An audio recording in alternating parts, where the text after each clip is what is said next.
Salut tout le monde, je vais me présenter, je m'appelle Yoann Gis, je vais être votre formateur en permaculture sur l'ensemble de cette formation.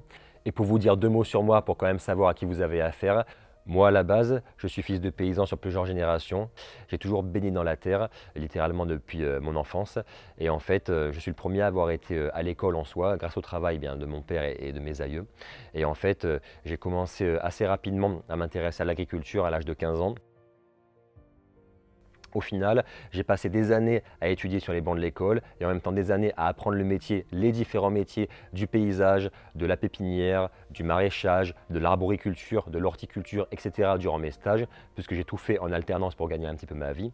Et en fait, le problème, c'est qu'arrivé au bout, eh bien, on a plein d'expériences, on a plusieurs diplômes et on vous demande en fait tout simplement de vous habiller en cosmonaute pour aller pulvériser des produits qui vont tout tuer sur la terre ou alors de donner des ordres à des gens qui vont devoir le faire. Ça m'allait pas du tout. Donc du coup, j'ai décidé de finalement tout quitter, prendre mon sac à dos et aller voir ailleurs ce qui pouvait se faire pour essayer de découvrir autre chose. C'est comme ça que je me suis retrouvé en Amérique du Nord la première fois, entre le Canada et l'Alaska, aller un petit peu voguer avec mon sac à dos à la rencontre de mon futur finalement. Sur la route, il se trouve que j'avais un bouquin dans la poche que quelqu'un que j'ai rencontré dans un camping m'a demandé de lui prêter. Je lui ai offert et il m'a dit écoute, en échange on va troquer, je vais moi aussi t'offrir un livre. Et en fait ce livre qu'on m'a offert c'était La révolution d'un seul brin de paille de Masanobu Fukuoka,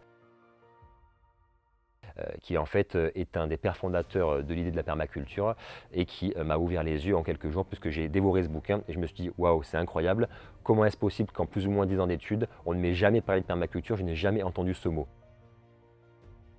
Donc en fait, à ce moment-là, je me suis dit, ok, moi j'ai toujours voulu travailler avec la biodiversité et donc je me suis dit, ce serait merveilleux de pouvoir travailler dans des fermes qui proposent des cultures en permaculture. Il se trouve que quelques temps après, j'ai rejoint la côte ouest américaine, entre l'Oregon et la Californie. Et à ce moment-là, lorsque je me baignais dans un lac, j'ai rencontré un groupe d'Américains, j'ai sympathisé avec eux et j'ai dit simplement, je cherche à travailler un petit peu dans des fermes, me faire des expériences à ce niveau-là, etc. Et il m'a dit, écoute, moi je dirige une ferme en permaculture de plantes médicinales, donc si tu veux, on peut commencer ensemble. Du coup, l'histoire a commencé comme ça. Et c'est il y a pas si longtemps, il y a quelques années seulement, que finalement j'ai décidé de revenir en France pour finalement fonder ma famille, créer mon centre de formation, etc. Écrire aussi des bouquins. Et en gros, tout s'est enchaîné très rapidement avec les comptes sur les réseaux sociaux. Et aujourd'hui, j'ai la chance d'être le directeur et fondateur du premier organisme certifié en France par l'État au niveau des formations en permaculture. Également, je fais beaucoup d'interventions dans le lycée agricole en tant que formateur, en tant qu'intervenant ou en tant que formateur responsable parfois, autour de l'herboristerie, autour de l'agroforesterie pour l'abeille, autour également du maraîchage biologique, autour de la conduite douce des fruitiers en arboriculture. J'essaie de toucher un petit peu à tous ces domaines, de les améliorer par rapport aux conditions climatiques actuelle.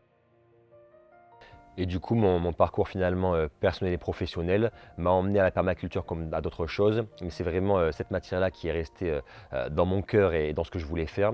Et pourquoi finalement c'est elle qui m'a prise et éprise plus que le reste. Simplement parce que la permaculture, je me suis rendu compte que c'était une réponse. Alors c'est pas un dogme, mais c'est une réponse parmi tant d'autres à des problématiques actuelles.